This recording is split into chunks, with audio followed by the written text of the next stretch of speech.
Hey everybody, Brian from County. Out in the yard here putting supers on hives, going through hives, and came across this frame right here, and you can see there's little tiny holes chewed in some of these cap brood cells.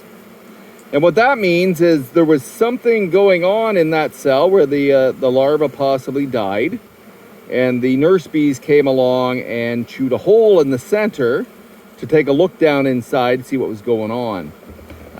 One of the first thing that pops into your head, because we are beekeepers and we are alarmists, is that, oh, foul brood.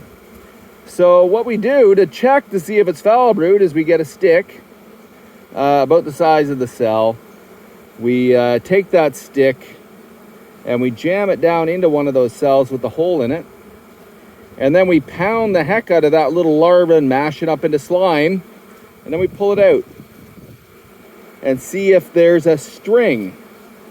And if you notice, I'm pulling this stick out and there's no string. If it was foul brood, there'd be a long string attached to this, like a slimy string of snot. But this obviously is not foul brood. We'll try another one.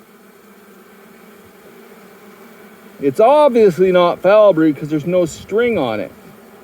So just because you see these little holes, it's a great to know and to actually check. But just because you see these little holes doesn't mean you have foul brood. It just means you have some kind of brood disease where some of the brood has died, or the hygiene of your bees is really good and they've noticed something wrong. And they've decided that larva is no good and they've tried to kill it. So that's a good test to do, and that's the foul brood test. Simply throw a stick in the hole, punch it around, mush up the brood a little bit, pull it out slowly, and if there's a string of slime connecting the stick to the cell, it is foul brood. If there's no string of slime, it's some other brood disease, and usually the bees will take care of that. Anyways, Brian, Innisfil Creek Honey. Out in the bee yards, if you ever do need anything, Kiara's always at the shop. She'd be happy to help you. Have a good one.